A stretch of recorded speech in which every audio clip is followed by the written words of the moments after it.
Assalamualaikum warahmatullahi wabarakatuh. Pemirsa setia TV Tabalong dimanapun Anda berada, senang sekali saya Kamariah dapat menjumpai Anda dalam program Ruang Sehat. Ruang seputar informasi kesehatan yang disiarkan secara langsung di TV Tabalong. Pemirsa, Ruang Sehat episode kali ini akan membahas tentang MPASI tepat bagi bayi sehat. Pada 1000 hari pertama kehidupan adalah periode emas bagi anak untuk bertumbuh dan berkembang. Salah satu cara yang bisa orang tua lakukan untuk mendukung hal tersebut ialah dengan memberikan asupan nutrisi yang seimbang. Tapi tak jarang orang tua yang masih kurang memahami tentang apa saja nutrisi-nutrisi yang baik bagi buah hatinya. Untuk memberikan informasi seputar MPASI yang tepat, saat ini sudah berhadir di studio kita Bapak Catur Yuda Murtopo. Beliau adalah nutrisionis dari Dinas Kesehatan Kabupaten Tabalong. Selamat sore Bapak. Sore. Apa kabarnya hari ini Pak? Alhamdulillah baik. Alhamdulillah baik. Terima kasih Pak telah. Kabar, Mbak? Alhamdulillah baik, sehat. Terima kasih Pak telah berhadir di studio kami pada sore hari ini Pak. Baik, ini mengenai MPASI Pak ya. MPASI ini yang kita tahu adalah makanan pendamping ASI begitu Pak ya. Nah, kapan sebenarnya Pak usia yang tepat untuk memberikan MPASI ini? Baik, jadi benar sekali untuk MPASI sendiri adalah makanan pendamping air susu ibu. Jadi berarti ada air susu ibu di situ yang diberikan. Nah, jadi kalau pertanyaan kapan mulai atau usia tepat pemberian MPASI, boleh dibantu dengan infografis. Nah, jadi kita bisa lihat di sini bahwa kebutuhan energi, ya, ada kebutuhan energi menurut umur. Belum infografisnya, boleh dibantu? Ya, nah, oke.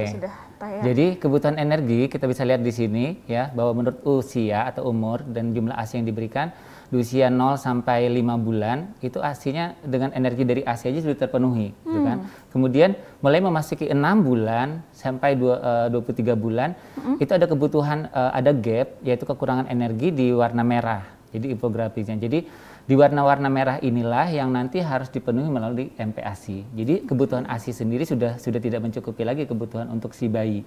Nah, jadi kita perlu tambahan. Nah, selanjutnya kita bisa lihat lagi untuk zat besi yang dibutuhkan dan juga yang harus dipenuhi oleh bayi, gitu kan. Di warna hijau muda bisa terlihat itu zat besi dari ASI. Nah, kemudian warna yang gelap, ya, terlihat di situ bahwa itu zat besi dari lahir. Jadi kebutuhan bayinya sendiri dia memenuhi untuk persediaan atau pasokan atau cadangan dari tubuhnya sendiri, dari zat besinya. Nah, begitu memasuki mulai usia 6 bulan, ada kekurangan atau kekosongan yang tidak bisa lagi dipenuhi melalui ASI dan juga dari cadangan tubuh. Nah, kekosongan zat besi inilah yang nanti juga kita perlu penguatan dari makanan MPASI yang akan kita bicarakan nanti selanjutnya. Kita bisa lihat lagi selanjutnya untuk vitamin A yang dibutuhkan. Nah, warna-warna yang di situ orange, ya, bisa terlihat bahwa warna orange itu adalah kebutuhan vitamin A yang harusnya nanti didapatkan dari makanan pendamping air susu ibu. Nah, jadi itu adalah hal-hal yang mungkin kita bisa lihat, ya, kapan usia tepat dari sini juga bisa terlihat, ya. Betul. Bahwa usia tepat untuk MPASI mulai 6 bulan sudah harusnya diberikan makanan pendamping air susu ibu. Tapi kita bisa lihat lagi infografis selanjutnya. Ya, jadi dari sini, dari situasi global, praktek pemberian makan bayi dan anak atau PMBA, kita bisa lihat di sini dulu. Jadi permasalahannya. Jadi di situ ada inisiasi menyusui dini itu 44%. Nah, jadi praktek pemberian itu jadi salah satu masa periode emas, ya. Jadi masa-masa periode emas. Kemudian ASI eksklusif, ya, 0 sampai 5 bulan ini beda sama ASI eksklusif yang 6 bulan. Jadi ini masa dari 0 sampai 5 bulan dihitung. Jadi masih 42%. Nah, selanjutnya pengenalan makanan semi padat. Mohon maaf. Pengenalan makanan semi padat untuk ada, ya? Previous, mohon maaf, layar itu benar. Iya, pengenalan makanan semi padat. Jadi di situ 69%. Kemudian keanekaragaman asupan makan pada usia 6 sampai 23 bulan. Nah, keanekaragaman ini jadi kunci juga. 6 sampai 23 bulan itu keanekaragamannya hanya 29%. Okay. Jadi yang bayi mendapatkan itu atau menerapkannya. Nah, selanjutnya frekuensi makan usia 6 sampai 23 bulan masih 53%. Nah, di situ juga pada selanjutnya di layar itu kita bisa lihat ya, ada infografis tadi bahwa makanan yang berkualitas minimal pada anak yang diberikan pada usia 6 sampai 23 bulan itu masih 19% dan menyusuinya 65%. Jadi kita melihat situasi-situasi yang seperti ini, ada situasi global, situasi yang ada di dunia. Jadi kita bisa lihat bahwa hal ini jadi penting, bahwa masa-masa periode emas untuk pemberian makanan pendamping air susu ibu ini jadi hal yang penting. Kemudian infografis yang ini yang bisa dilihat di layar saat ini. Jadi mengapa PMBA penting di dalam masa 1000 hari pertama kehidupan? Jadi 1000 hari pertama kehidupan kita ulang kembali itu mulai sejak di dalam kandungan, ya, sejak dalam rahim sampai nanti anak itu berusia 2 tahun. Okay. Ya. Karena apa? Karena di usia nanti dia sampai usia 2 tahun atau 23 bulan itu perkembangan atau pembentukan otak anak itu sudah mencapai 80%. Kebayang nggak gitu kan? Kita cuma ibaratnya mengejar sisanya yang 20% itu setelah usia 2 tahun. Jadi kalau nanti setelah usia 2 tahun jor-joran kita mati-matian untuk mengejar yang ketertinggalan itu kan seperti usaha yang agak sangat kita terlalu ini ya. Kita lumayan melelahkan ya. Iya, kita mengejar tapi itu sudah tertinggal dan tidak bisa diulang kembali. Okay. Nah, kita bisa lihat di sini bahwa stunting meningkat secara cepat pada rentang usia 6 sampai 23 bulan. Tapi di sini adalah kita belum bisa mengatakan anak di bawah 2 tahun itu dikatakan stunting. Hanya dikatakan risiko. Risiko. Ya, berisiko untuk menjadi stunting kalau anak dalam kondisi di usia 6 sampai 23 bulan ya atau 0 sampai 23 bulan tadi dibiarkan. Dibiarkan kondisinya seperti apa adanya tanpa ada usaha untuk perbaikan atau pemenuhan untuk tumbuh dan kembang anak tadi. Nah, jadi kita lihat di situ bahwa 0 sampai 5 bulan gitu kan 16%, kemudian berapa di situ 6 sampai 11 bulan itu stunting meningkat 18%. Tetapi pada usia mulai memasuki usia 12 sampai 23 bulan di situ langsung meningkat drastis angkanya menjadi 31%, mohon maaf. Nah, selanjutnya dia landai. Jadi perbedaannya berarti di 6 mulai 6 sampai 11 bulan, kemudian dari 12 sampai 23 itu cepat sekali. Untuk menjadikan risiko stunting tadi pada anak kalau anak tidak diberikan PMBA yang baik, yang tepat. Ya. Jadi bisa kita lihat dari sini. Jadi bisa ditarik kesimpulan kan bahwa usia yang tepat untuk pemberian MPASI pada kondisi yang umum ya. Betul. Kita tidak membicarakan masalah orang per orang atau bayi per bayi gitu kan. Ini kondisi yang secara umum bahwa bayi itu usia yang tepat untuk diberikan MPASI adalah mulai 6 sampai mulai 6 bulan maksudnya ya. Jadi sampai 23 bulan tadi tetap diberikan ASI ya. Cuma kita juga di sini rekomendasi artinya beberapa ASI eksklusif tetap, cuman tetap harus ada pendamping daripada ASI ini jadi, juga ya dok ya. Dikatakan ASI eksklusif itu sampai 6 bulan nih. Setelah 6 bulan itu bukan ASI eksklusif lagi, tetapi dia tetap diberikan MPASI. Nah, itu penguatannya di situ. Jadi karena tadi sudah lihat sendiri kan bahwa kebutuhan dari kebutuhan gizinya dari energi untuk ataupun zat-zat gizi yang lain dari ASI sudah tidak mencukupi lagi untuk kebutuhan bayi. Karena bayi semakin tiap hari akan tumbuh dan berkembang. Nah, jadi yang ada rekomendasi ini pun ini bisa kita dapatkan di buku KIA yang terbaru ini. Ya, di buku yang seperti ini sudah 13 organisasi yang menyatakan dari ID, kemudian dari IDAI, POGI dan segala macam, PDUG, Persagi, IBI dan segala macamnya ini hasil rekomendasi. Jadi bukan atas nama orang per orang ya. Jadi ibaratnya kalau menyatakan seseorang, oh gini yang baiknya, kita pedoman ini. Karena dari ini juga berekomendasi dari WHO juga. Jadi ada saja buku pedomannya Pak ya? Betul sekali. Oke, nah apakah ada risiko nih dokter untuk pemberian MPASI yang terlalu cepat dan terlambat? Oke, mohon maaf nih sebelumnya, saya seorang nutrisionis bukan dokter ya. Nanti khawatir, ya nggak masalah, aman-aman. Mau ya dok ya. Nanti Masih khawatir, Bapak. iya khawatirnya nanti yang lain protes nih. Oke. Tapi nih. doa ya, semoga nanti siap. Semoga ya. Oke, aman.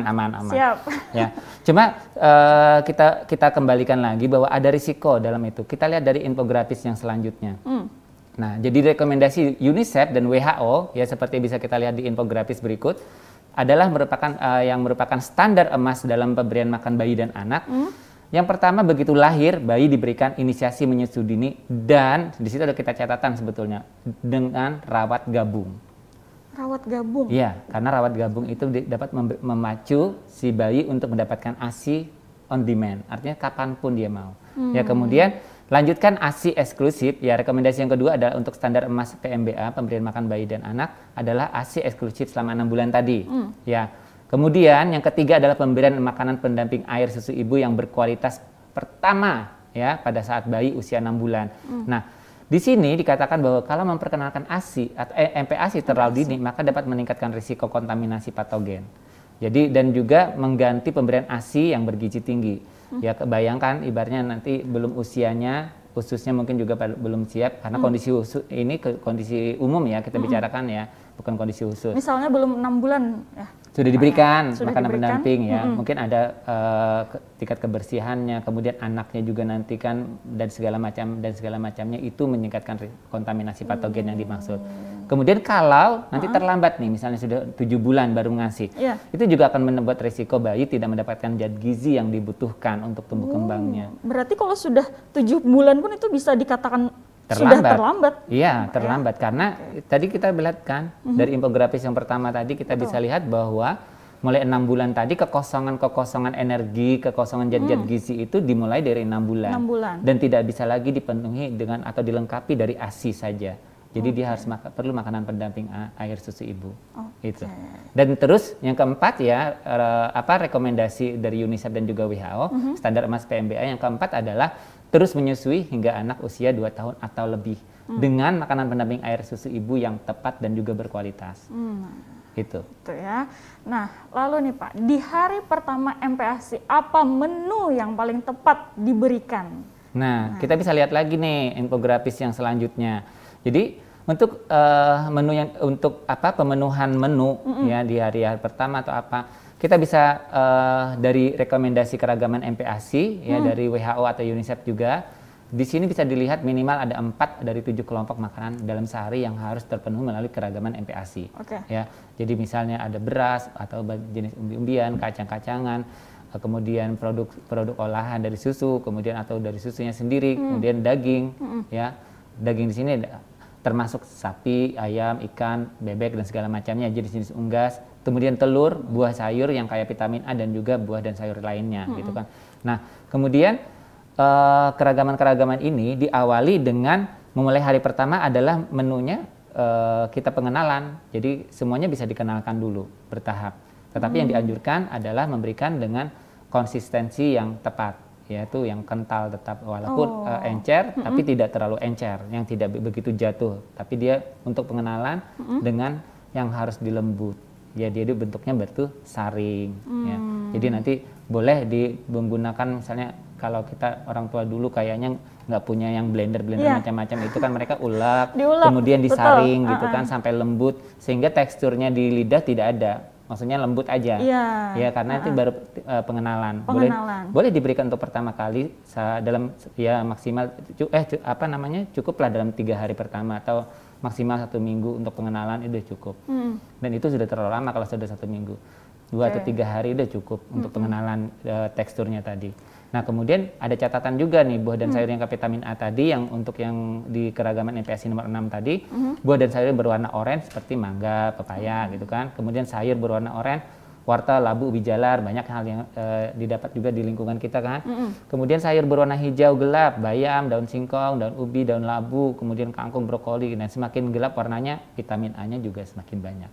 Jadi itu yang dikatakan untuk pemenuhan keragaman MPASI. Karena kita lihat dari infografis tadi kan, vitamin A juga pada mulai kosong tuh, yang harus dipenuhi. Nah, berarti ini banyak sekali ya Pak ya, dari karbonya harus begitu Pak ya.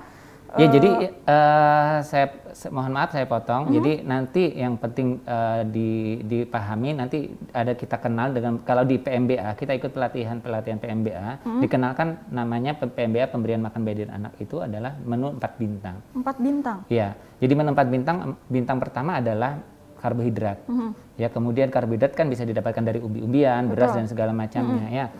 Kentang juga termasuk umbi-umbian, jagung juga termasuk umbi-umbian yang di karbohidrat. Kemudian yang bintang kedua adalah protein hewani. Ya, jadi protein hewani bisa didapatkan dari ikan, ayam, telur dan segala macamnya tadi dan turunannya gitu. Kemudian yang ketiga protein nabati. Ya, didapatkan dari kacang-kacangan dan produk olahannya. Ya kan, ada tahu tempe, kacang hijau, kemudian dan segala macamnya. Nah, itu. Kemudian keempat untuk apa namanya tadi 4 bintang, bintangnya keempat adalah dari buah dan sayur. Oke, jadi itu Pak tinggal dipilih saja mau yang mana gitu Pak ya untuk sekali. Menunya ini tadi. Iya. Oke. Bervariasi. Jadi kalau semakin lengkap semakin kita akan yakini gitu kan bahwa semakin banyak makanan yang divariasikan maka akan memberikan pemenuhan gizi yang cukup dengan jumlah yang pas. Oke. Nah, lalu bagaimana nih Pak? Kan dalam MPASI itu ada istilah naik tekstur begitu Pak ya. Betul sekali. Nah, lalu bagaimana peningkatan tekstur untuk MPASI ini Pak? Oke. Jadi untuk hal yang berikutnya, nah ini kita bisa lihat dari infografi selanjutnya ya. Jadi di situ hal-hal yang perlu kita perhatikan dalam pemberian MPASI sebelum naik tekstur itu kita lihat dulu.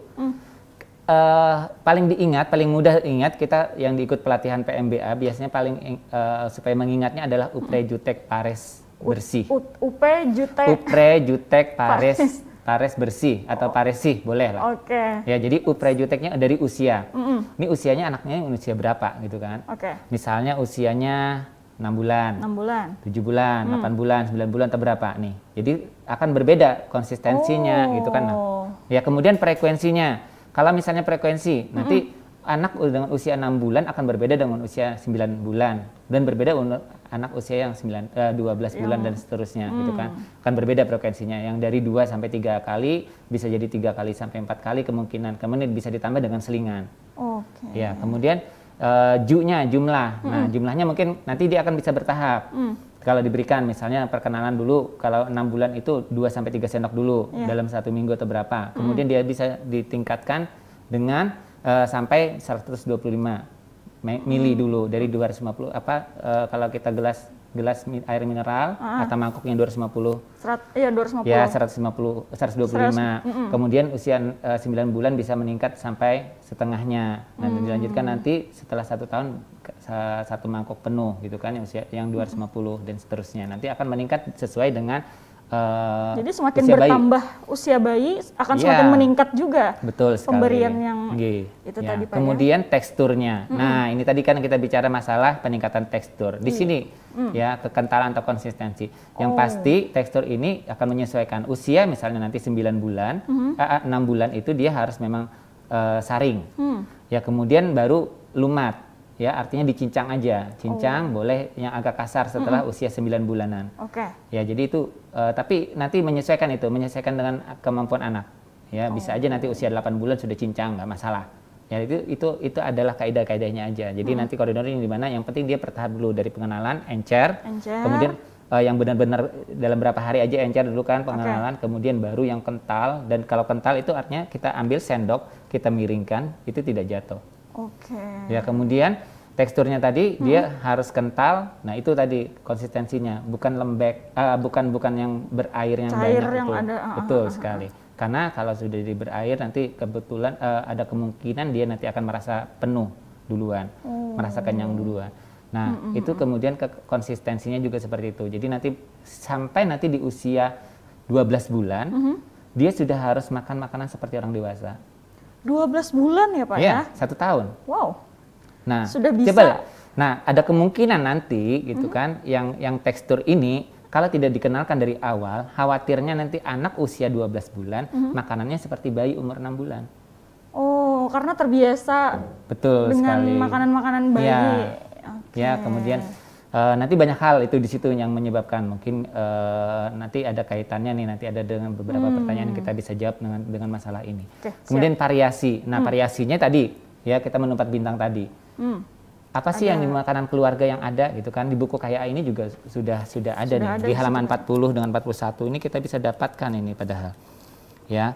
Nanti bisa ayah bunda lihat di buku yang ini, nanti di halaman ini ada ya. Ya, jadi nanti di sini bisa kok ada, nanti kita bisa lihat tampilannya ya. Jadi di buku KIA juga sudah ada, dan ini juga rekomendasi dari 13 organisasi profesi ya. Jadi sudah cukup alat ini untuk membuat buku rekomendasi ini. Jadi untuk para ibu-ibu ya harus punya nih. Ya, ayah bunda ini kan makanya gambarnya juga ayah bunda. Oh iya. Nah, ini buku KIA ini unik yang untuk terbitan yang sekarang. Untuk sisi ini ya, ayah bundanya berpakai baju biru, ini adalah sisi untuk bagian anak. Nanti kita balik seperti ini adalah untuk sisi bagian ibu yang berwarna pink. Ya, jadi nanti bukanya juga untuk ibu-ibu hamil, kemudian makanan ibu hamil, makanan ibu nifas atau ibu yang menyusui ada di sini juga anjurannya. Nah, kemudian di sini, nah ini tersedia gratis didapatkan. Kabupaten Tabalong juga ada kebagian, kita juga ada mencetak untuk kebutuhan buku KIA ini tadi. Ya, alhamdulillah. Jadi untuk mendapatkan buku itu hamil dulu. Hamil dulu. Ya. Itu. Kemudian, nah ini yang jangan dilupa dalam praktik pemberian makanan pendamping air susu ibu adalah responsif. Artinya atau pemberian makanan aktif. Nah, dikatakan responsif ini sebentar. Boleh ke slide selanjutnya, saya mohon bantu lagi. Nah, di sini. Lagi mohon bukan yang di sini ya. Nah, ini itu betul tadi. Oke. Nah, jadi di sini kita untuk responsif kita bisa lihat bahwa responsif ini adalah orang tuanya atau si pengasuh yang melihat respon dari anak. Apakah anak dalam kondisi lapar, kemudian kenyang, kemudian haus atau segala macamnya. Itu adalah pengasuh atau orang tua yang melihat, ayah bunda yang melihat lebih utama, dominan. Jadi disinilah peran aktif responsif ini yang mungkin kadang diabaikan. Jangan-jangan nanti orang tua makan nih gitu kan, atau anaknya melepeh, yang apa kalau bahasa Banjarnya itu diluak. Diluak itu tandanya katanya anaknya nggak mau makan. Padahal itu adalah kondisi anak belajar. Nah, sekarang dia belajar menggunakan oromator untuk menelan, kemudian belajar juga dia bagaimana memasukkan tekstur yang asal semulanya cair, ASI gitu kan. Betul. Cair, kemudian dia berubah ada tekstur di situ. Jadi bagaimana dia menelan, ada kemungkinan ada yang dilepehkan, yang terkeluar, dan juga ada yang mungkin masuk. Nah, jadi anak sebetulnya belajar. Nah, jadi oromatornya itu mulai aktif tuh di situ. Nah, selanjutnya oleh sebab itu sabar dan dorong terus bayi untuk makan. Ya, selain itu juga ini yang penting. Sebetulnya untuk pemberian makan responsif ini adalah pangku bayi atau menghadap ke bayi jika dipangku orang lain. Kalau memang kita yang memangku, ya kita artinya bayi itu dipangku kita sambil makan. Ya, jadi ada ikatan karena kelanjutan dari ini adalah kelanjutan dari ASI. Sewaktu dia diberikan ASI, dia digendong. Betul. Gitu kan? Dia digendong, enak ya, kemudian sambil dipeluk mungkin. Begitu tiba-tiba dia memasuki masa MPASI, ya, kemudian dibiarkan ditaruh duduk di bangku, kemudian dibiarkan makan sendiri atau apa. Nah, di mana di situ rasanya? Jadi itu disitulah namanya responsif, ya. Selanjutnya juga tawarkan makanan untuk berkali-kali. Jadi jangan pernah bosan kalau cuma 2 kali, 3 kali anak menolak atau sampai 5 kali itu belum bisa dikatakan bahwa anak tidak mau. Kalau perlu sampai 10 sampai 15 kali tawarkan makanan yang sama. Jadi tetap saja nah, responsifnya lagi. Walaupun cara menawarkannya jangan dijejalkan, makan lo. Nggak bisa. Ya. Jadi kita lihat respon anaknya seperti apa, suasana hatinya. Bangun tidur misalnya ya, langsung males ibunya biar aja lah sekalian kotor aja, makan nih aja gitu kan. Nanti setelah makan baru dimandiin. Kebayang nggak kalau mbaknya sendiri misalnya nih lagi bangun tidur tiba-tiba langsung suruh makan tanpa gosok gigi dulu. Atau misalnya amburadul, acak adul seperti ini. Apalagi kalau misalnya lagi menstruasi. Iya sih. Ya kan? Pampersnya nih mohon maaf nih yang lagi berdarah-darah langsung makan atau gimana rasanya gerah. Risih banget. Risih kan? Sama dengan bayi. Mungkin pampersnya yang penuh atau seperti apa dibiarkan anak gimana mau makan responsifnya. Ya, jadi itu kepekaan orang tua. Berarti ini adalah kepekaan, Dok ya. Iyalah. Dok lagi. Aman, berarti sudah ingat. Oke ya. Kemudian berinteraksi dan kurangi gangguan saat anak diberi makan. Ya, jadi ajak anak mungkin bermain di dunia dia. Kita belajar masuk, boleh dia sambil bermain. Tapi bukan dia harus juga kita ajak bermain di lapangan, di luar. Enggak. Dia tetap tempatnya. Dan yang paling diingat adalah jangan maksa anak untuk makan. Makan lo, ini jangan. Ya, kemudian itu tidak memberikan didikan yang baik kepada anak karena dia akan membekas. Ya. Kemudian bantu anak yang lebih tua untuk makan. Misalnya nanti ada kakaknya, kita bantu kakaknya dulu. Karena apa? Si bayi ini, gitu kan, adiknya ini, dia akan mencontoh apa yang dilakukan oleh si kakak. Ya, nah yang penting lagi nanti makan pemberian makan responsif ini adalah yang diharapkan adalah makan bersama keluarga. Anak akan melihat bagaimana orang tuanya makan, kemudian bagaimana kebersamaan itu terjadi, apa yang dimakan kakaknya, apa yang dimakan ayah bundanya. Ya, kemudian itu yang akan dilihatnya. Ya, kalau seandainya dia pagi-pagi makan cuma dia sendiri, orang tuanya yang lain asik sibuk sana sibuk sini. Mungkin dia akan melihat, oh orang tuaku lagi stres nih, dia akhirnya GTM, gerakan tutup mulut, nggak mau makan, gitu kan? Dan suasana hati yang lain-lainnya. Suasana hati. Ya, atau jangan nanti kita lihat burung ini, gitu segala macamnya kan bukan pada tempatnya lagi. Ya, ibaratnya yang Artinya, penting. Fokusnya tidak lagi untuk makan, tapi untuk Betul sekali. Apalagi nih ya, kalau misalnya nih supaya anak bisa dijajali makan, karena proses makanan adalah proses pendidikan. Itu yang penting. Bagaimana mendidik anak mulai yang dari kecil mengenalkan makanan-makanan yang sehat, bergizi, ya, dari makanan keluarga, supaya anak itu tahu yang dia makan apa, oh bentuknya seperti apa, rasanya seperti apa. Kebayang nggak? Misalnya mohon maaf nih, supaya anak enak dikasih makan, setel video, setel TV, atau mainkan HP misalnya. Ya, main HP, main apakah muter buka-buka apa video-video yang lucu-lucu dia di situ. Akhirnya anak saking asiknya dia nggak peduli. Buka dia tapi tidak menikmati dan tidak ada proses belajar makan di situ. Akhirnya nanti kalau tidak ada yang dia lihat, dia tidak mau makan. Karena dia selama ini tidak pernah belajar. Itu yang penting. Itu penting sekali. Jadi, ya, Pak, itulah namanya responsif. Dan yang terakhir adalah kebersihan. Ya, tadi uprai jutek paris bersih, ya, pares bersih. Nah, jadi kebersihan itu penting. Jadi kebersihan yang diharapkan ini adalah jadi orang tua memberikan selalu menjaga kebersihan untuk anak. Jadi sebelum melakukan sesuatu memberikan makan anak, dia harus cuci tangan dengan sabun dan air mengalir, kemudian anaknya pun diajarkan seperti itu. Ya, jadi itu yang kita harapkan. Ya, sekalipun kita yang menyuapi ya, Pak ya. Iya, betul sekali. Tetap anaknya pun diajarkan untuk membersihkan tangannya juga. Iya. Nah, nanti untuk pemberian makan responsif ini tadi yang memang diharapkan dianjurkan adalah makan melalui tangan atau jari ibunya langsung. Ya, jadi itu yang kita harapkan. Jadi bukan dengan sendok, yang diharapkan adalah tapi dengan tangan. Sebetulnya yang dianjurkan. Lebih bagusnya. Lebih bagus. Kenapa? Tangan ini lebih terasa, lebih empuk, lebih lembut.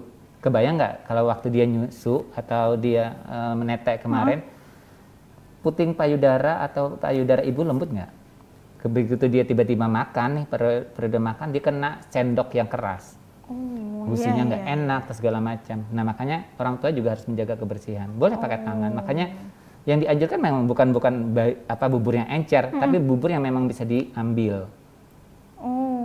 Dan anjuran Rasulullah memang seperti itu bagi Muslim, adalah menggunakan makan dengan tangan. Jadi sekalipun bubur, iya, buburnya kan kental. Kalau kita ambil di sendok, dimiringkan, dia nggak jatuh. Nggak jatuh. Ya, ada coba infografis sebentar, saya dibantu di slide mana ya itu? Ya, mungkin bisa ditampilkan di layar televisi. Infografis untuk MPASI kental dan encer. Ya, nah bisa dilihat di sini kan, ya Mbak ya. Jadi MPASI kental itu seperti itu. Makanan pendamping air susu ibu yang baik itu yang memang diharapkan itu ada padat bergizi itu seperti itu. Karena gizinya kan antara yang encer dengan yang kental beda. Dia padat gizi di situ. Ya, itu tadi.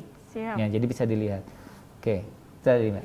Alangkah lebih bagusnya Dok ya pakai tangan begitu. Iya, betul sekali. Sekalipun bubur Ya. Asalkan buburnya bisa. Jadi kalau bubur yang seperti ini kan bisa di, nah bisa. Kalau yang sebelah sana bisa nggak? Oh itu Nggak bisa. jelas enggak. Dan anak untuk pengenalan di hari-hari pertama mungkin itu pasti Pakai bisa. yang encer dulu. Ya, tapi tidak dianjurkan untuk sendok yang keras. Oke. Nah, untuk ini mengenai teknik pemberian MPASI yang populer ini ya Pak ya, ada istilah itu baby led weaning atau BLW. Iya betul sekali. Yaitu bayi yang sejak awal MPASI itu dibiarkan makan sendiri. Nah, apakah teknik ini aman Pak? Nah, itu tadi kembali lagi ke responsif tadi. Kita bicara masalah responsif nih ya. Jadi pemberian makanan secara responsif gimana?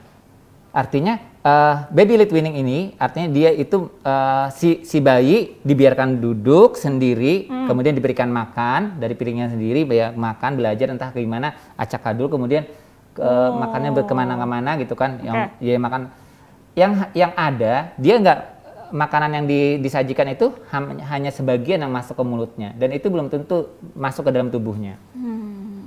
Kita tidak bisa memastikan, gitu kan? Ya, ini misalnya bayi dok ya, Pak ya. Nah lalu makanan ini misalnya disediakan di tempat dia gitu. Iya. Maka dia yang akan ngambil sendiri, tapi belum tentu masuk semua tadi Pak iya. ya. Kalau di awal-awal baby led weaning ini, kalau di awal-awal nih ya, di awal-awal misalnya usia 6 bulan, 7 bulan, 8 bulan, 9 bulan, itu mungkin masih belum bisa. Tapi nanti kalau setelah 1 tahun kemandirian sudah muncul, itu memang lebih bagus. Jadi udah 1 tahun. Iya. 1 tahun. Kalau sudah 1 tahun itu kan anak sudah mulai bisa nih apa segala macam, dia sudah boleh lah itu dikenalkan. Kemudian dia dari piring makannya sendiri. Tapi kita harus pastikan bahwa makanan itu seberapa yang dimakannya. Tetap didampingi, tidak bisa dibiarkan makan seperti apa. Karena kita tetap harus menjaga kebersihannya juga. Betul. Khawatirnya nanti dia nyomot sana nyomot sini, alhasil nanti diare lah atau apa segala macam, ya, atau disentri dan segala macam kan itu. Jadi tetap didampingi begitu tadi Pak ya? Betul sekali. Responsif tadi. Responsif atau kepekaan orang tua. Nah itu penting sekali ya, pemberian makanan yang aktif. Aktif itu artinya orang tua yang aktif. Orang tua yang aktif. Bukan anaknya atau bayinya yang aktif mau makan nggak? Enggak. Tapi bagaimana nih si orang tua, si pengasuh melihat apa tanda-tanda atau gejala atau ekspresi dari si anak, ya, melihat apakah gesturnya dia misalnya, betul seperti itu, bisa dipahami ya Mbak ya? Oke, bisa. Aman berarti kalau gitu. Ini semakin asik ya pembicaraannya, tapi kita harus break dulu nih Pak ya. Betul. Jadi jangan kemana-mana, tetaplah di Ruang Sehat.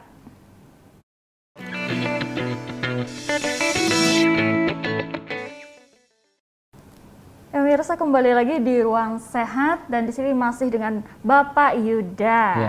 Nah, selanjutnya ini Pak, apa saja unsur terpenting dalam MPASI ini Pak? Oke, boleh dibantu dulu dengan infografisnya biar lebih enak kita. Nah, jadi di sini ada rekomendasi keragaman MPASI, kembali lagi ya, sebetulnya slide yang ini tadi kita tampilkan tadi dari WHO atau UNICEF, bahwa unsur terpenting dalam MPASI ada minimal 4 dari 7 kelompok makanan dalam sehari. Ya, ada juga yang mengatakan 5 dari 8 kelompok. Nah, karena satunya itu adalah ASI. Nah, tapi kalau yang ini kita gunakan keragaman MPASI ini adalah dari 4 dari 7 kelompok makanan dalam sehari. Jadi di situ tinggal pilih. Atau yang tadi menu 4 bintang tadi kita pakai. Ya, jadi ada dari karbohidratnya, kemudian ada dari protein hewani, protein nabati dengan buah dan sayur untuk sebagai pemenuhan kebutuhan vitamin dan mineral. Tapi memang buah dan sayur di awal-awal usia sebelum 1 tahun memang pengenalan dulu. Bisa aja artinya ada kita berikan walau terbatas nggak masalah. Yang penting kita kenalkan semuanya, bukan diabaikan ya, bukan ditiadakan sama sekali. Nah, tapi untuk MPASI yang penting semua unsur tadi berperan penting ya. Jadi dari makanan ini tadi, tapi jangan dilupa juga bahwa pemenuhan lemak mungkin perlu ditambahkan. Kebutuhan lemak dari protein hewani itu tinggi sekali. Jadi kebutuhan lemak di dalam MPASI karena bayi ini tumbuh berkembang, jadi dia perlu karbohidrat, protein dan lemak yang utama ya. Ini adalah dari zat gizi yang makro. Nah, jadi yang nanti dari protein tadi dari protein juga akan menghasilkan lemak ya. Jadi dari misalnya dari ikan bisa didapat telur, kemudian daging dan yang lainnya itu bisa menghasilkan, diproses juga akan pemenuhan kebutuhan lemaknya terpenuhi ya dari protein nabati dari hewani, mohon maaf. Nah, selanjutnya yang kami harapkan juga nanti para ayah bunda, yang penting bahwa untuk mencegah anemia pada bayi juga, karena anemia pada bayi juga bisa menyebabkan stunting. Selain itu juga anemia pada bayi juga menyebabkan anak nggak mau makan. Ya, jadi anak itu malas makan atau apa karena dia merasa capek atau apa, karena dia anemia ya. Walaupun indikasinya tidak terlihat seperti pada orang dewasa kebanyakan, tapi itu juga perlu diperhatikan karena kebutuhan zat besi. Kita bisa lihat tadi kan infografis di awal bahwa zat besi kebutuhannya tidak terpenuhi lagi melalui ASI. Jadi harus dipenuhi dari MPASI-nya, makanan pendampingnya. Betul. Ya, jadi makanan pendampingnya supaya bagaimana terserap dengan baik didapatkan dari protein hewani. Walaupun nanti kita dapatkan misalnya di protein nabati nih ya, dari protein nabati contohnya dari kacang-kacangan, misalnya tempe dan tahu itu tinggi misalnya zat besinya, tapi dia untuk diserap oleh tubuh itu sedikit, tidak terserap begitu baik. Nah, oleh sebab itu protein hewani dia availability-nya lebih baik ya. Jadi daya serapnya di dalam tubuh walaupun dia sedikit tapi dia baik terserap oleh tubuh sehingga kebutuhan zat besinya akan baik juga tercukupi. Nah, itu jadi ini unsur terpentingnya. Bisa kita lihat lagi juga rekomendasi yang lain, mohon dibantu pada slide selanjutnya.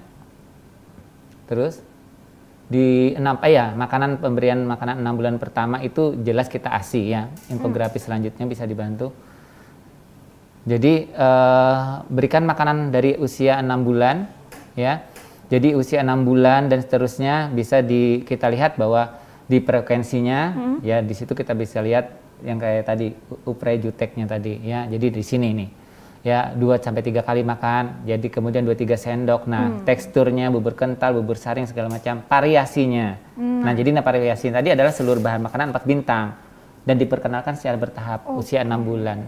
Kemudian selanjutnya, next. Nah, rekomendasi pemberian usia makanan pendamping air susu ibu di usia 6-23 bulan tadi, kita bisa lihat di sini bahwa energi yang dibutuhkan pada usia 6-8 bulan dari MPASI itu 200 kalori.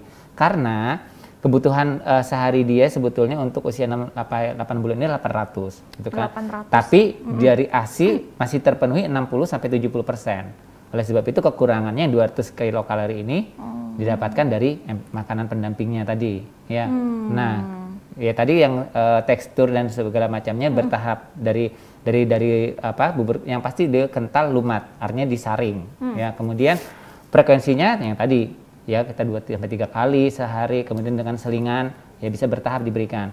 Kemudian dimulai dengan 2-3 sendok makan setiap kali makan dulu sebagai pengenalan tadi tuh ya kan. 3 sendok dulu begitu Pak ya. Ya pertama kali, tapi nanti setelah itu mungkin paling lama 3 hari atau 4 hari itu cukup untuk pengenalan. Kemudian nanti dia akan bertahap memberikan respon sampai setengah mangkoknya atau berukuran 125 mili gitu kan.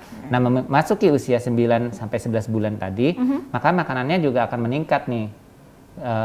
Jumlahnya, volumenya ya, ukurannya dari setengah mangkok ya atau setengah air mineral tadi sampai 3/4-nya.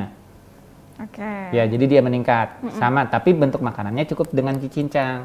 Dihalusin aja, bentuknya halus, bukan harus disaring lagi.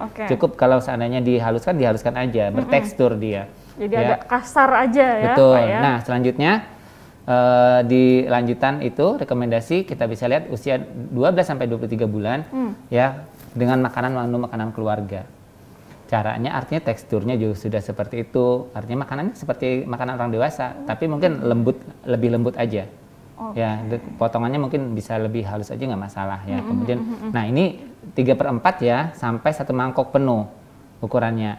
Nah, tapi dengan catatan bila anak tidak mendapatkan ASI ya dari awal, bahwa jumlah kalorinya nanti kita sesuaikan dengan kelompok usianya. Ya, itu nanti bisa tanya dengan ahli gizi atau ya. Kemudian teksturnya disesuaikan juga sama seperti tadi usia kelompoknya, tetap sama teksturnya. Nah, kemudian frekuensinya juga disamakan. Cuma bedanya setiap kali makan sesuai dengan kelompok umur tadi penambahan 1-2 gelas mungkin susu ya per hari gitu. Ya, kemudian atau 2-3 kali cairannya, air putih atau kuah sayur bisa ditambahkan untuk si anak yang tidak mendapatkan air susu ibu. Harus dilengkapi juga tadi dok. Betul sekali. Air susu Nah, itu boleh susu formula ya? Iya betul. Tapi memang dikhususkan dikondisikan untuk bayi. Nih grafis selanjutnya juga pemenuhan gizi usia 6 sampai 23 bulan. Nah ini infografis selanjutnya yang di sini nanti bisa dilihat pemenuhan gizi usia anak. Nah ini di dalam buku KIA yang edisi terbaru yang tadi saya bilang di bagian anak ya di halaman 40 itu bisa terlihat di sini cara pembuat MPASI dari makanan keluarga. Jadi, nah ini tadi juga unsur terpenting. Iya, ya. Itu ada tuh. Ya, jadi bahan-bahannya apa, itu bisa terlihat di situ. Ya. Wah, itu benar-benar masakan rumah tangga ini, Pak. Betul sekali. Ya. Jadi boleh diberikan sama anak-anak berusia. Why not, gitu loh. Jadi sekarang kenapa harus berpikir kita harus makanan instan ya? Iya. Kalau dari makanan keluarga aja bisa seperti ini, ya kan? Dan gizinya juga lebih terjamin. Gitu. Betul. Kalau kita berikan dengan tepat ya dan sesuai dengan kebutuhannya, kemudian responsif lagi dan nanti perkembangan nanti naik tekstur tadi yang kita bicarakan di awal di segmen 1 ya next tekstur itu terpenuhi gitu kan. Ya itu tadi. Oke, lalu bahan apa nih Pak yang sebaiknya itu digunakan atau yang bisa yang dihindari begitu untuk pembuatan MPASI ini? Nah, jadi yang pasti mohon infografis kembali yang sebelumnya next yang di halaman 40 tadi buku KIA di awal tadi bukan yang tadi mohon bantu infografis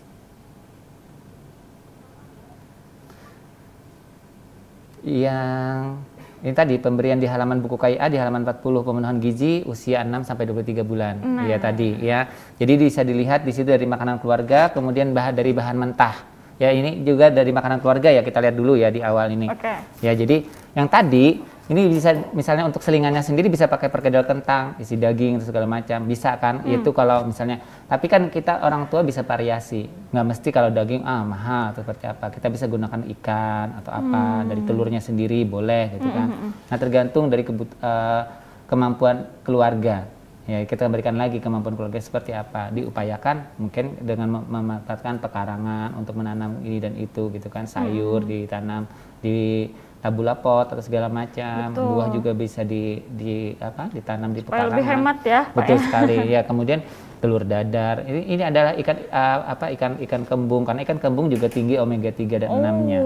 Jadi jangan salah ya, bukan cuma ikan salmon. Jadi ikan kembung juga cukup baik ya. Kemudian hati ayam juga untuk kemenuhan tadi tuh untuk anemianya. Jadi jangan takut makan makanan ini takut ini. Katanya gitu. Kayak ikan kembung tadi kan itu Pak laut ya, ikan laut. Takutnya katanya ada merkurinya. Merkuri. Selama ini dampaknya itu lebih berbahaya mana? Makan ikan kembung yang dari laut dengan makanan-makanan olahan yang sudah ada ultra proses. Nah, yang frozen itu ya. Dan segala macam. Lah itu lebih mendingan frozen tapi asli, bukan frozen yang olahan.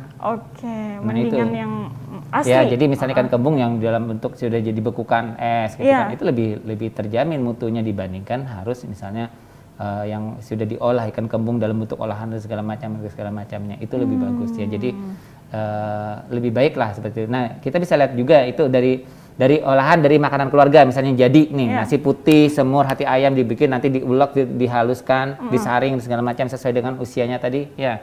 Kemudian kita bisa lanjut infografis selanjutnya yaitu cara membuat MPASI dari bahan mentah. Ini juga ada di buku KIA tadi. Di halaman 40 juga masih dengan halaman yang sama dengan yang di atas sebelumnya. Jadi nanti kalau dari bahan mentah bisa menggunakan beras gitu kan. Nah, sayur dan segala macam, telur ayam dan segala macam yang mentahan nanti diolah. Baru nanti kalau sesuai dengan usianya disaring, yaudah disaring. Kalau cuma dibikin nasi tim usia 9 bulan yaudah yang agak bertekstur lagi. Sampai dengan usia misalnya anak di 12 bulan sampai 23 bulan itu. Ya, jadi bisa dilihat di sini ayah bunda. Ya, jadi makanan-makanan yang bisa dipilihkan ini yang ada di buku KIA. Jadi ini infonya ini bisa dibaca kapanpun bagi ayah bunda yang memiliki buku KIA. Bukunya tadi, Ya. Nah, jadi itu dari 6 bulan tadi sampai seterusnya dok ya, kalau dok lagi ini Pak aman udah nggak apa-apa dah kalau kayak gitu. Ini kurang fokus kayaknya ya. Ya ada air minum. Ya, jadi pemberian MPASI untuk makanan-makanan keluarganya ini boleh diberikan dari dia usia 6 bulan tadi. Betul sekali. Jadi nanti mohon dibantu lagi selanjutnya biar kita lanjutkan aja untuk pemenuhan gizi di 6 sampai 23 bulan ini tadi. Nanti bisa dibaca ya ayah bunda di halaman 41 yang selanjutnya, bahwa di situ untuk melanjutkan pemberian ASI, makanan pendamping MPASI, memberikan MPASI yang baik dan tepat itu memiliki syarat tepat waktu, kemudian adekuat ya, jadi dia terpenuhi gizinya sesuai, misalnya makanan yang mengandung dari makanan pokoknya ada gitu kan, kemudian makanan dari sumber protein hewani nabatinya juga lengkap, kemudian lemaknya juga terpenuhi.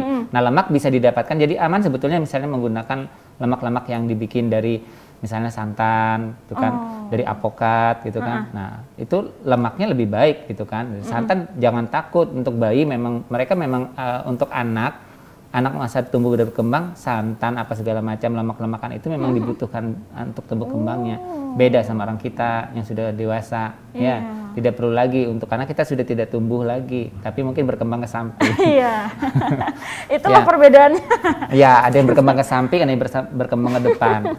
Ya. Oke. Kemudian tetap perkenalkan buah dan sayur ya untuk yang mengandung vitamin A. Nah, itu yang penting ya. Jadi ini adalah pemenuhan gizi. Ini bisa ayah bunda dapatkan informasi ini di buku KIA tadi. Yang pasti aman ya, jadi aman kebersihannya, aman tidak mengandung misalnya kalau memberikan makan ikan tidak bertulang, sehingga nanti kalau bertulang dia akan memberikan efek efek yang traumatis, nanti tidak suka ikan akhirnya gara-gara dia merasa ada tulang dan segala macam. Jadi memberikan ikan pun pada anak yang diberikan sudah dipilah. Harus dipilah. Ya, betul sekali. Kemudian mencuci tangan sebelum dan menyiapkan makanan itu yang penting juga, dan diberikan dengan cara yang benar. Ya, dimaksud di sini adalah secara teratur makannya, jadwal makan pagi, siang, kemudian sore atau malamnya, kemudian dengan selingannya juga tetap teratur.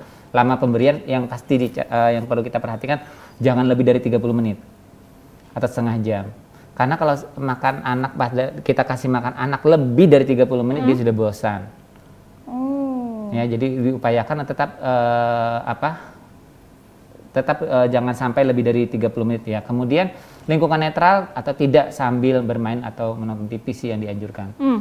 Nah, tadi kita sudah bahas tadi ya di depan itu ya. Kemudian ajari anak makan sendiri dengan sendok atau minum dengan gelasnya sendiri. Itu kalau sudah nanti pada usia yang di mana 12 bulan ke atas tadi ya, dia sudah mulai mandiri gitu. Tapi kalau usia-usia 6 bulan 7 bulan biarkanlah dulu kita yang bantu.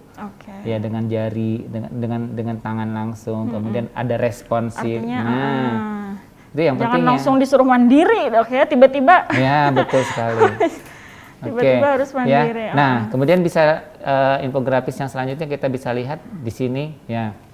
Ini juga di buku KIA, didapatkan di halaman 41. Lengkap ya, sekali. tadi ya dari atas tadi ke bawahnya ini. Nah, jadi kenapa jadi ini ingin kami tampilkan? Karena disinilah pentingnya nanti penguatan, biar pemahaman lebih kuat lagi. Jadi dari segmen 1 sampai segmen ini ya, di sini nanti bisa terlihat usia 6-8 bulan. Ya, ini boleh dikatakan dari kesimpulan yang tadi itu untuk yang jenis dan juga pemberian makanannya, waktunya kapan, selingannya seperti apa gitu kan. Ini bisa kita lihat ya. Jadi makanannya disaring, kemudian dicincang, dan selanjutnya makanan masak biasa seperti makanan keluarga pada umumnya. Ya, jadi kita bisa lihat di situ. Nah, infografis selanjutnya kita bisa lihat di sini panduan cara penyajian tekstur frekuensi makan bayi dan anak di situasi normal dan juga di bencana. Jadi kalau seandainya ada bencana alam, banjir atau apapun itu, dan tanah longsor dan segala macamnya, untuk bayi mohon diperhatikan ya, yang di usia, terutama di usia 6 di masa-masa 1000 hari pertama kehidupan. Jadi nanti kalau ada ibu hamil, kan masa periode 1000 HPK. Kemudian yang bayi, nah makanan-makanannya diperhatikan. Ya, mohon maaf nih kalau jangan cuma sekedar bantuan nanti biskuit, jojorkan biskuit dan segala macam, atau oke, dalam situasi 1-2 hari lah sebelum ada tenda pengungsian. Ya, dapur umum. Dapur umum. Ya, sebelum dapur umum terbentuk gitu kan, diberikan makanan. Oke, kalau itu bertahap untuk situasi yang tapi kami harapannya adalah tetap kita memperhatikan makanan-makanan untuk yang didata lah anak-anak yang usia berapa. Untuk anak-anak, ya, bayi. Peran serta masyarakat ini sangat penting sekali karena yang kita lihat selama ini peran serta masyarakat memang baik sekali ya. Kita lihat di mana aja kalau ada begitu bencana, masyarakat juga sudah membangun tenda-tenda seperti apa. Betul. Tapi kami berharap bukan cuma sekedar mie instan terus gitu kan. Tetap diperhatikan kebutuhan untuk makannya. Jadi kebutuhan menu 4 bintang atau makanan yang bervariasi yang tadi kita sudah bacakan. Betul. Ya, uprejutek, paris bersih tadi ya juga itu perlu diperhatikan lagi, kita lebih kuatkan. Semoga nanti masyarakat yang menonton tayangan ini juga oh iya gitu kan. Oh jadi nanti lebih kalau ada kalau ada bencana semoga tidak ada gitu kan. Semoga tidak ada. Kita berharap semoga tidak ada, aman, damai kemudian Tapi khususnya di Kabupaten Tabalong. Ini informasi sekali ya Pak ya. Jadi kalau semisal nanti kalau kita mau membantu bencana, suatu bencana begitu, memang harus diperhatikan kalau di sana ada anak-anak atau ibu hamil, bayi terutama. Ya. Jadi jangan serta-merta kita tidak berharap. Jadi nanti sebetulnya ada catatan di sini bahwa donasi susu formula itu tidak boleh sama sekali, kecuali persetujuan dari Dinas Kesehatan. Jadi dalam situasi bencana susu formula tidak dianjurkan. Tidak dianjurkan karena apa? Yang disarankan tetap adalah ASI dari orang tuanya. Jadi bagaimana pemenuhan ASI kepada si ibunya lagi ya. Jadi kita penguatan kepada ibunya, keluarganya seperti apa, bantuan, dukungan ibu yang lagi dalam keadaan kena bencana, bagaimana ibunya supaya tetap menyusui, diadakan di mana ruang laktasinya atau apa, ada biliknya untuk dia bebas mengeksplor untuk menyusui anaknya. Itu tadi yang penting. Next. Nah, selanjutnya nih Pak, apakah penggunaan garam, gula, sama penyedap itu diperbolehkan untuk campuran-campuran MPASI? Iya. Nah sekarang kalau misalnya kita bicara kayak gini nanti ini dibilang Pak Yuda ini terlalu gimana terlalu teoritis atau terlalu nggak boleh sama sekali gitu kan. Saya mau tanya aja dulu, garam, gula dan penyedap itu untuk apa? Rasa. Kalau untuk kita kan, kalau kita orang biasa, kalau kita masak biasanya hanya untuk kan, rasa itu kah? Apakah cuma sampai sebatas ini? Lidah kita kan ada punya cita rasa di situ. Apakah sebatas itu aja? Apakah tubuh kita perlu? Nah itu pertanyaannya. Ya, jadi apakah makanan yang kita makan itu memang dibutuhkan oleh tubuh atau tidak? Karena misalnya nih mohon maaf ya, beras, kentang, roti dan segala macam nih makanan yang kita makan itu juga nanti akan dipecah menjadi gula. Ya, jadi glukosa dia kan, jadi fruktosa dan segala macam dari buahnya itu jadi gula, ya kan? Kalau artinya itu sudah memenuhi kebutuhan tubuh bagi tubuh gitu kan untuk dijadikan energi. Nah kemudian kalau misalnya garam, natrium itu nanti malahan kalau bagi si bayi nanti kalau diberikan asin akan menyebabkan dia dehidrasi karena sering kencing misalnya, contohnya seperti itu. Makanya kalau orang yang lagi puasa dianjurkan untuk tidak terlalu, dia sifatnya diuretik kalau garam. Nah kemudian juga garam juga nanti kalau dibiasakan seperti itu atau makanan-makanan yang pakai penyedap umami ya biasanya pakai umami. Itu mohon maaf sebetulnya informasinya kayak gini. Kalau misalnya rasa sedap itu dapatkan biasanya di protein hewani. Rasa sedap itu ya adanya di protein hewani, misalnya contoh ikan, telur apa segala itu rasanya lebih gurih gitu kan. Karena dia ada asam glutamat di situ, daging segala macam, di jamur juga ada asam glutamat, tapi mohon bedakan ya dengan monosodium glutamat. MSG. Ya, jadi kalau MSG itu adalah hasil produk olahan pabrik. Ya, kalau asam glutamat itu hasil olahan dari makanan.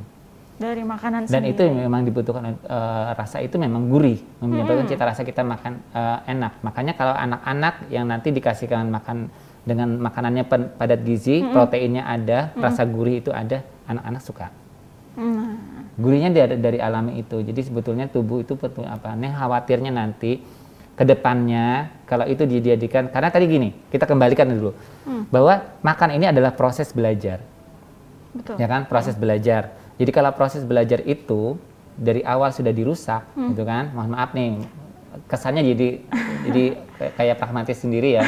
Jadi wah dirusak gitu seperti apa sih? Ya dirusak dengan itu tadi misalnya. Mohon maaf, kemudian ibu karena mohon maaf yang sekarang ini orang tua belum siap ya kan, maksudnya belum siap untuk menjadi bisa memberikan yang terbaik untuk anak. Karena apa? Karena dia pemahaman untuk memberikan makanan terbaik MPASI tadi belum dapat atau seperti apa ya. Kemudian akhirnya dia dapat paparan iklan pihak ketiga dan segala macamnya untuk ini loh untuk bayi makanan terbaik instan, ya kan? Fortifikasi seperti ini, instan-instan nih. Padahal bisa dibaca tadi kan, walaupun di labelnya itu lengkap, oke lah untuk usia 6 sampai 8 atau 7-8 bulan.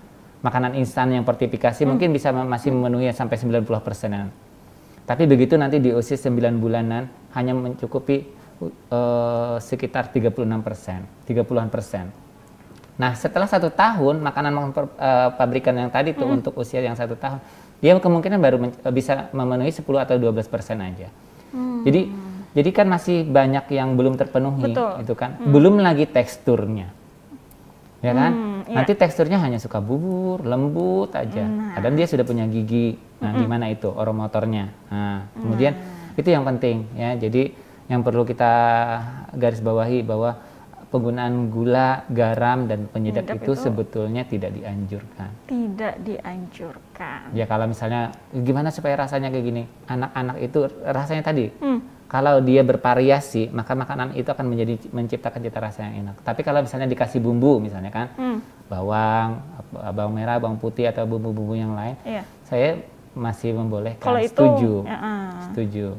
Tapi kalau misalnya terlalu banyak gula, garam segala macam itu tujuannya untuk apa? Nggak tahu juga. Oke. Ya kalau memang sedikit-sedikit akhirnya anak-anak pas nanti terbiasa lah gitu kan. Di luar nanti dia makan mohon maaf nih makan pentol atau makan semprot dengan penyedap. Oh ya, sorry. Ya, kayak gitu. Karena pembiasaan karena dari awal dia memang dibiasakan untuk makan makanan yang gurih atau seperti apa. Itu. Oke, jadi ini tergantung harus orang tuanya memang harus cerdas dan mengetahui nih. Betul sekali. Nah, menjadi orang tua yang seperti itu ya harus kudu belajar. Karena seseorang itu tidak bisa serta-merta naik motor, langsung kayak gitu. Dia harus kenalan dulu, belajar dulu. Naik mobil juga harus belajar dulu. Nggak bisa langsung, nih kasih kunci, langsung bisa njus gitu, nggak bisa. Jadi bertahap. Nah, karena manusia, kodratnya manusia itu dari umur hamil melalui proses masa perkembangan selama 9 bulan. Itu kodratnya manusia nih. Memang ada yang sampai 7 bulan lahir itu nggak masalah. Tapi kan selama di dalam kandungan dia proses bertumbuh dan berkembang di situ juga. Kemudian dia anak itu misalnya umur bayi dari bisanya telentang, kemudian belajar tengkurap, belajar duduk, merangkak, ya kemudian duduk atau apa, kemudian dia bisa berdiri, berjalan, berlari, itu melalui proses. Tidak ada, dan makanan yang diberikan makanan alami gitu kan, makanan keluarga, tetap seperti itu. Saya mau tanya, pernahkah melihat dengan makanan instan, mohon maaf nih ya, ultra proses dan lainnya, kemudian misalnya diberikan makanan-makanan dari produk olahan yang itu yang dikatanya baik ini segala macam, adakah siklus yang kehidupan seperti tadi itu terlewati? Misalnya mohon maaf, anak umur karena diberikan makanan instan ini, anak usia 3 yang dari telentang langsung bisa duduk, kemudian umur selanjutnya karena diberikan makanan instan langsung dia bisa berlari. Ada yang seperti itu? Sepertinya tidak ada. Nah, oleh sebab itu, kenapa kita harus memilih makanan-makanan? Jangan lupa melakukan presensi. Jangan lupa melakukan presensi. Jadi kita harus memikirkan kembali bahwa upaya-upaya kita ke depannya adalah proses belajar. Makanya itu adalah proses belajar. Oke. Karena adalah jangka panjang yang dipikirkannya, ya, bukan yang instan-instan saja. Nah, selanjutnya nih Pak, apakah ASI ini bisa dimasak? Dimasak kembali gitu sebagai misalnya bahan dari membuat MPASI.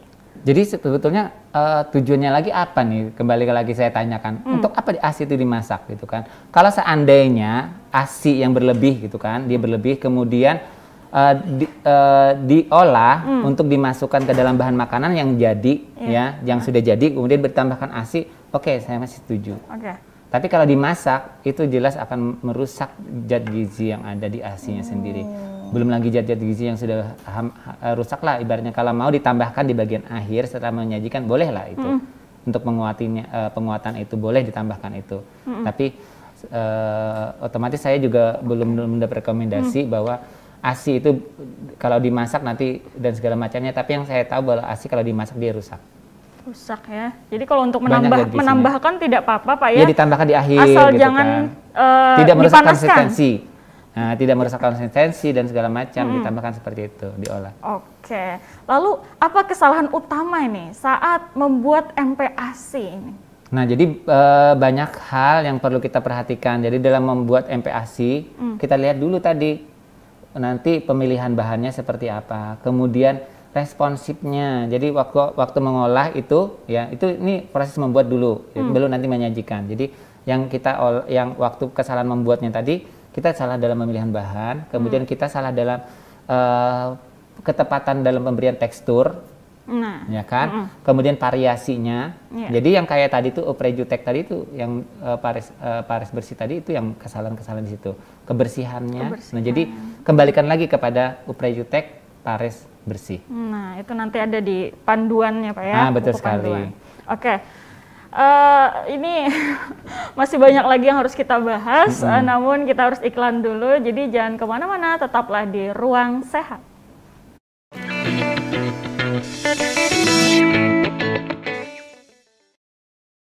Di segmen ini kita akan membacakan pertanyaan-pertanyaan dari kawan-kawan di sosial media. Yang pertama itu ada dari Acilmi. Assalamualaikum Pak, mau tanya. Anak saya sudah berumur 1 tahun tapi belum naik tekstur, masih nasi lembek. Itu apakah kadang kalau di mood hari ini enak makannya, kadang besok agak susah, padahal saya sudah pakai resep makan keluarga. Apakah ada vitamin yang bisa menambahkan nafsu makan anak? Nah, oke, saya jawab langsung ya. Ya. Silakan. Jadi, terima kasih pertanyaan pada Acilmi ya. Ini Acilmi ini apa? Maksudnya ini apa gitu kan? Oke, terima kasih Bunda ya. Jadi pada anak usia 1 tahun nih, padahal dia masih nasi lembek. Yang kayak tadi kan kita udah bicara awal di depan. Mungkin sebetulnya pertanyaan sudah terjawab nih. Ya, kalau mengikuti dari awal, insya Allah nanti bisa terjawab pertanyaan ini. Dan beliau sudah paham sebetulnya. Nah, kemudian untuk menyelesaikan permasalahan seperti ini, kita tidak serta-merta harus langsung bablas atau kita hajar habis dengan penambah nafsu makan. Kita cari dulu, nih anak kenapa nggak mau makan? Nafsu makannya kenapa gitu kan? Nah, itulah tadi diresponsif tadi. Jadi kemampuan orang tua untuk melihat, mengetahui kenapa, apa kendalanya. Apakah misalnya suasana makan anak, apakah si anak tadi diberikan makan tempat khusus aja atau waktu khusus, dia tidak bersama dengan keluarga makannya, ataukah anak ini merasa seperti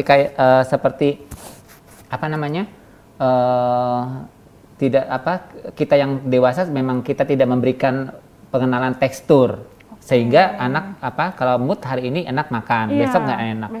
Itu mood-moodan ya namanya kayak gitu. Anak seperti itu harus dilihat dulu kondisinya seperti apa, situasi seperti apa dia mood. Nah, jadi kita harus evaluasi. Jadi untuk jawabannya seperti ini, lihat dulu anaknya. Jadi jangan hajar dulu dengan menambah nafsu makan atau vitamin. Memang nanti ada kebutuhan gizi. Jadi ini masih belum terlambat. Jadi Bunda Acilmi, Bunda Acilmi, alhamdulillah ini masih belum terlambat kalau usia 1 tahun. Ya, jadi ini masih ada, kita masih mengejar. Kalau masih nasi lembek, kita upayakan untuk biar kenalkan dia rasa dengan dengan makanan keluarga. Tapi perlu diingat dulu. Nah, nanti khawatir kita lihat juga, nanti dia nggak mood tadi, apakah dia sariawan, kemudian apakah dia ada situasinya misalnya tubuh gigi atau apa. Nah, jadi ada hal seperti itu juga perlu dievaluasi tuh. Jadi Acilmi sebagai bunda harus melihat lagi kondisinya. Apakah dia senang misalnya kalau si ayah hadir di sampingnya, misalnya ada peran ayah, atau dia berapa itu, atau jangan-jangan ibaratnya dia pengen dipangku, biar aja dulu dipangku. Nanti pada usia sudah 1 tahun, nanti kita belajarkan untuk mandiri bertahap. Nah, sudah besar sayang, ya duduk sini gitu kan, didampingi ayah, didampingi bunda, didampingi kakak kalau ada gitu kan. Jadi seperti itu. Nah, itu ya Acilmi ya, harus dievaluasi lagi Acilmi. Dah, selanjutnya dari di sini Tumini. Wow. Pak, saya mau tanya, sekarang kan lagi ramai perdebatan tentang ultra processed food. Sedangkan bahan MPASI yang rutin saya gunakan adalah produk UPF seperti keju dan butter, padahal kan bagus sebagai sumber lemak. Nah, saya bingung Pak, UPF itu apa sebenarnya? Apakah produk UPF itu aman dan baik dikonsumsi rutin? Oke, UPF tadi kan artinya ultra processed food gitu kan, atau produk ultra proses gitu kan. Nah, jadi produk ultra proses ini sendiri adalah makanan-makanan yang sudah diolah. Jadi sebenarnya kita ada kenal dulu makanan-makanan yang tidak diolah gitu kan, makanan jadi ya. Jadi kemudian makanan yang diolah yang masih seperti sederhana gitu kan. Kemudian diolah lagi untuk dari yang tidak tahan lama, maksudnya dari rumah tangga aja olahannya. Misalnya roti olahan juga kan, tapi olahan rumah tangga yang tidak pakai label. Betul. Nah, kemudian UPF ini adalah makanan-makanan ultra proses yang dengan melalui proses dan dia biasanya masa kadaluarsanya lama. Ya, jadi itu sudah melalui proses yang olahan. Nah, sekarang seperti keju dan butter memang baik sebetulnya untuk kebutuhan, tapi kita tanya dulu sih, kita tinggal di negara mana sih gitu kan? Indonesia atau di negara asalnya sana, Amsterdam, misalnya Belanda atau apa? Gitu kan, kebutuhan itu kan masih banyak lemak atau keju atau butter itu kan masih bisa didapatkan dari lemak-lemak yang alami dari makanan. Seperti ya tadi santan gitu kan, kemudian lemak dari minyak ayam. Minyak ayam itu kan dari gaji ayam gitu kan, disangrai biarkan nanti keluar ayamnya. Nah, itu untuk sekali pakai aja, bukan untuk disimpan. Ya, jadi itu bisa digunakan untuk pengganti butter. Lebih bagus lagi walaupun itu lemak jenuh, tapi dia perlu gitu kan. Nah, jadi yang kekhawatirannya nanti ini kita kembali lagi, ini adalah proses belajar. Yang dikhawatirkan ini akan membekas kepada anak sehingga nanti kebiasaan dia untuk mengkonsumsi makanan-makanan seperti itu. Karena akan ada emulsifier biasanya untuk makanan-makanan seperti ini. Karena keju yang ada, kalau keju yang asli bikin bisa berak, bisa mencret kita. Kalau yang ada ini kan keju proses. Artinya yang keju yang diproses aja, bukan keju asli yang harus difermentasi sampai 1 tahun atau seperti apa. Kalau adanya kita makan keju yang benar-benar keju, bakalan mencret. Karena kita memang apalagi orang Indonesia sebetulnya tidak perlu banget seperti ini. Makanan-makanan kayak jadi gitu kalau untuk aman dan baik dikonsumsi, saya kira untuk jangka panjang belum tentu. Ya, jadi ganti yang alami aja ya Pak ya? Betul sekali, back to nature, kembali ke alam ya. Jadi Allah tuh menciptakan makanan tuh ada. Jadi dagangan orang sama makanan orang kan beda sekali. Betul. Ya, makanan orang yang kita makan udah ada tuh pohonnya seperti apa, dan proses untuk makan itu apalagi harganya. Ini kan secara ekonomi kan. Ya, kalau ibu sini Tumini itu, di sini Tumini itu mampu, mungkin kita tidak tahu nanti ke depannya anaknya mampukah untuk memakan makanan seperti itu. Karena proses, kembali lagi, proses makan adalah proses belajar, proses meniru untuk kebutuhan selanjutnya. Ya. Oke, jadi itu terbiasa nantinya ya Pak ya. Banyak dampaknya lah. Banyak dampaknya. Iya, ibaratnya efek-efek negatifnya nanti ke depannya dibandingkan efek positifnya. Paling cita rasa dan segala macamnya. Yang saya ketahui beberapa jurnal saya baca, tapi karena ini kita punya waktu yang tinggal singkat, saya jawab singkat aja. Karena ini panjang sekali kalau diceritakan ultra proses ini. Iya, nanti khusus ya sama Bapak. Aman. Aman, Pak ya. Nah, selanjutnya ada pertanyaan dari Diah Putri Damayanti. Bujurkah Pak, amun kakanak kebanyakan minum susu jadi koler makan nasi? Ujar orang kada apa-apa, kada makan nasi, asal banyak aja minum susu. Takutannya nutrisi gesan anak malah kurang jadinya, amun menuruti kayak itu. Nah, jadi kayak gini, sebetulnya ini kondisi yang seperti apa nih, gitu kan? Si anak tadi kondisinya seperti apa nih, umurnya berapa nggak tahu nih, ya kan? Apakah dia MPASI atau apa, atau sudah lepas masa 2 tahunnya tadi, di sini gitu tidak kan? Di ini ya. Nah, jadi karena susu olahan atau segala macam itu, ya kalau dia minum duluan di awal, maka dia akan memberikan rasa kenyang duluan, betul jadinya. Ya, jadi kalau memang mau juga diberikan waktu, tenggang waktu, ibaratnya setengah jam atau 1 jam sebelumnya atau 2 jam dengan periode makannya. Nah di sini juga nggak apa-apa nggak makan nasi. Nah kita juga perlu garis bawahi. Kenapa harus yang dikatakan makanan nasi aja gitu kan?